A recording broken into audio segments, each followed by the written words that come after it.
और आपको बता दें कि हमारे साथ इस पर चर्चा करने के लिए दो खास मेहमान मौजूद हैं। ब्रह्म चेलानी साहब हैं जो कि रक्षा विशेषज्ञ, और साथ ही स्कंद तायल साहब हैं जो कि पूर्व राजनयिक। आप दोनों का बहुत बहुत स्वागत है एनडीटीवी इंडिया पर। सबसे पहले प्रोफेसर चेलानी, आपके पास आना चाहूंगा। भारत ने यह कहा है कि चीन इससे पहले भी इस तरह की हरकतें कर चुका है। 2017 में भी यही काम चीन की ओर से किया गया था, तब भी भारत ने इसको खारिज कर दिया था। आपकी टिप्पणी चीन के इस कदम पर और भारत के जवाब पर। पहली बात, ये जो रीनेमिंग स्ट्रैटेजी है चाइना की, ये सिर्फ एक ही प्रोवोकेशन है। इसके अलावा दूसरे प्रोवोकेशंस हुए हैं रिसेंट पीरियड में। दिसंबर में तवांग में ये लोग घुसने की कोशिश की चीनी सेना ने। उसके बाद फिर कोको आइलैंड्स में लगता है कि चीन म्यांमार की मदद कर रहा है, मिलिट्री फैसिलिटीज बना रहा है। कोको आइलैंड्स अंडमान और निकोबार आइलैंड चीन से बिल्कुल ऊपर नॉर्दर्न एरिया में है। सिर्फ 20 किलोमीटर का डिफरेंस है सबसे जो नॉर्दर्न अंडमान आइलैंड है जी। और इस तरह की जो एक्टिविटीज है चाइना की, एक नया फ्रंट बना रहा है बे ऑफ बंगाल में भारत के खिलाफ, और तवांग में भी एक नया फ्रंट खोलने की कोशिश की चीन ने। तो ये जो चीन की जो स्ट्रैटेजी है, ये भारत की जो चीन की पॉलिसी है उसको बहुत कमजोर दिखाती है, क्योंकि जो भारत की चीन पॉलिसी है इस तरह के प्रोवोकेशंस को रोक नहीं पा रही है। तो भारत को अपनी चीन पॉलिसी पर थोड़ा विचार करना पड़ेगा कि किस तरीके से इस चीन पॉलिसी थोड़ी ज्यादा इफेक्टिव बन सके। जी तायल साहब, आपकी टिप्पणी। जिस तरह से प्रोफेसर चेलानी बता रहे हैं कि ये चीन की जो रणनीति है वो लगातार बदल रही है इन क्षेत्रों को लेकर के, और इस पर भारत का जो जवाब है वो आना चाहिए। देखिए, मैं प्रोफेसर चेलानी से सहमत हूं कि दो तीन चीजें ये दिखाता है कि चीन की जो नीति है वो यथास्थिति बदलने की है। भारत का जो प्रयास है कि यथास्थिति बनी रहे और बातचीत से मामला सुलटाया जाए, क्योंकि बॉर्डर पे इशू तो है, ये तो हम सब जानते हैं। पर जिस तरह गलवान में हुआ, फिर जो तैवान में प्रयास किया गया कुछ महीने पहले, और 2017 से बार बार ये जो नाम बदलने का प्रयास हो रहा है, इसका मतलब ये है कि चीन एक नीति जो फॉलो कर रहा है वो यथास्थिति को बदलने की नीति है, एक्सपेंशनिस्ट नीति है, और वो दबाव बढ़ता ही जाएगा समय के साथ। अब उसको हम काउंटर कैसे करें? देखिए, चीन बॉर्डर के पास अपने गांव बना रहा है, बहुत वहां पे इंफ्रास्ट्रक्चर बना रहा है। वो आपकी शो में भी और बहुत जगह उसको दिखाया गया है।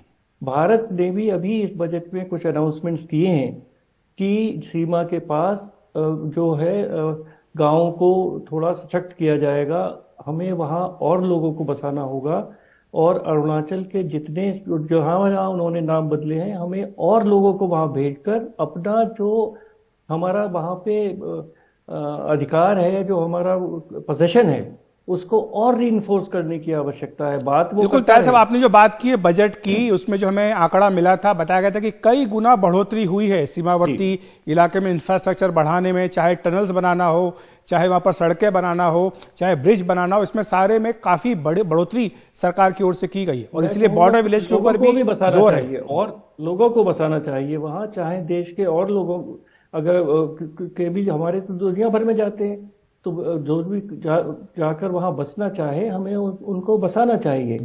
ये एक नीति में थोड़ा परिवर्तन और लाना चाहिए। और जो बात आप कह रहे थे बॉर्डर विलेज के डेवलपमेंट की, वही जो पीएम मोदी का हमने आज का ट्वीट दिया, अरुणाचल प्रदेश के मुख्यमंत्री ने ये जानकारी दी है कि वहां पर माइक्रो और मिनी कई सारे हाइडल प्रोजेक्ट करीब 200 करोड़ के बनाए जा रहे हैं। तो इस पर पीएम मोदी ने स्वागत किया है, कहा कि इससे वहां पर जो है काफी विकास की गति तेज होगी। प्रोफेसर चेलानी, मैं आपको जानना चाहूंगा, अमेरिका की जो टिप्पणी अभी आई है, जो हमने पढ़कर के दर्शकों को बताई है, चीन के इस रीनेमिंग एक्सरसाइज के बाद अमेरिका ने कहा कि ये इंटरनल मामला है भारत का और इस तरह की कोई भी कवायद बेमानी है, इस पर आपकी टिप्पणी? जो इंटरेस्टिंग बात यह है कि कोई भी देश चीन का ये पोजीशन नहीं मानता कि अरुणाचल प्रदेश चीन का हिस्सा है।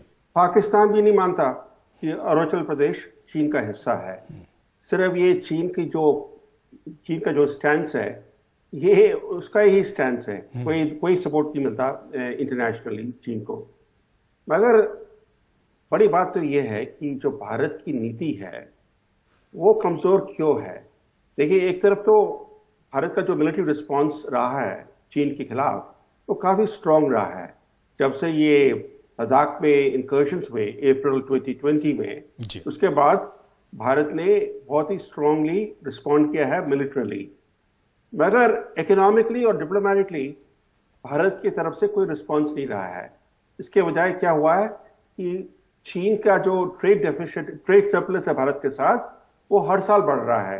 पिछले साल 50% बढ़ गया, $100 बिलियन से ऊपर चला गया। भारत की जो जितनी डिफेंस स्पेंडिंग है उससे ज्यादा चीन का ट्रेड सरप्लस है। लेकिन क्या इसमें हमें यह भी नहीं मानना चाहिए कि ये एक लेगेसी इशू है प्रोफेसर चलानी, और कई बार ऐसा भी होता है कि हम जब इंपोर्ट करते हैं तो हम उसमें वैल्यू एडिशन करके उसको एक्सपोर्ट भी कर रहे होते हैं, तो ये भी एक तरह से हमारा फायदा इसमें है।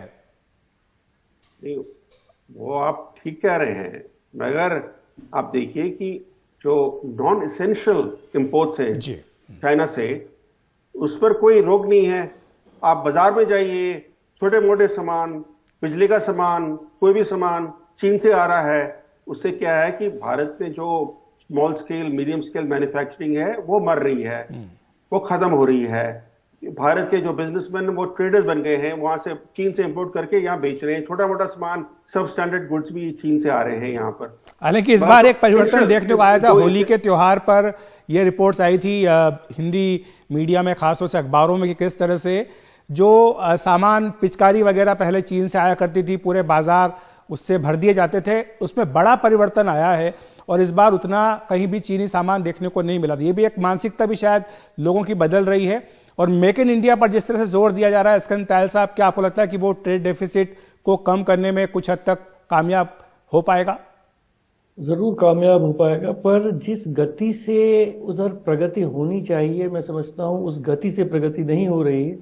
देखिए, हम वल्नरेबल हैं, ये सब तो ठीक है, पिचकारी वगैरह, पर एपीआई जैसे फार्मास्यूटिकल्स का एक्टिव इंग्रेडिएंट्स वो अभी भी चाइना से 70% आते हैं। और कम से कम 5-6 साल से कई मीटिंग मैंने खुद अटेंड की है इस पर कुछ काम नहीं हो पाया है। बहुत ज्यादा उसका संज्ञान है, सब लोग कोशिश कर रहे हैं, पर कहीं ना कहीं उसमें बहुत कमी है। तो हमें जो भी वल्नरेबल एरियाज है उनको आइडेंटिफाई करके वहां तो कम से कम अपनी खत्म करें, और चाहे ज्यादा पैसे से दूसरे देशों से खरीदना पड़े, पर हमारे पूरे व्यापार जगत को, हमारे मैन्युफैक्चरर्स को, हमारे फार्मास्यूटिकल जो भी कंपनीज हैं एपीआईज को यूज करके वो बनाती हैं जेनेरिक्स जी, उनको भी एक नेशनल मिशन की तरह इसको लेना चाहिए। और मैं समझता हूं कि और तीव्र गति से इस तरह क्या करना है ये हमारे नेताओं को भी पता है, ब्यूरोक्रेट्स को भी पता है, इंडस्ट्री को भी पता है जी। पर जिस गति से उधर काम होना चाहिए मैं समझता हूं वो नहीं हो रहा है।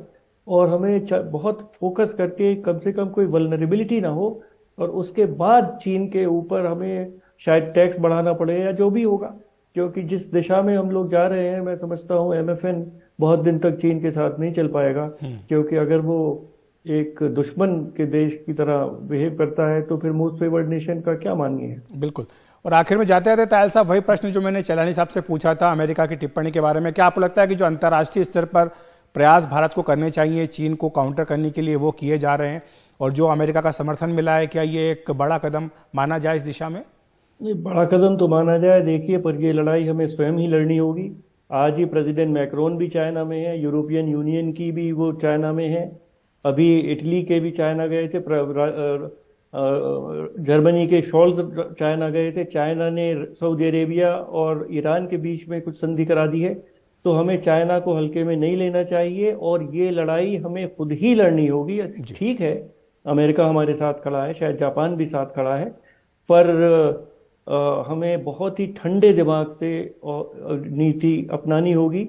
ये हमारी नीति नहीं होनी चाहिए कि आ बैल मुझे मार, पर अगर वो इस तरह का करता है तो हमें ताइवान के साथ संबंध और बढ़ाने चाहिए।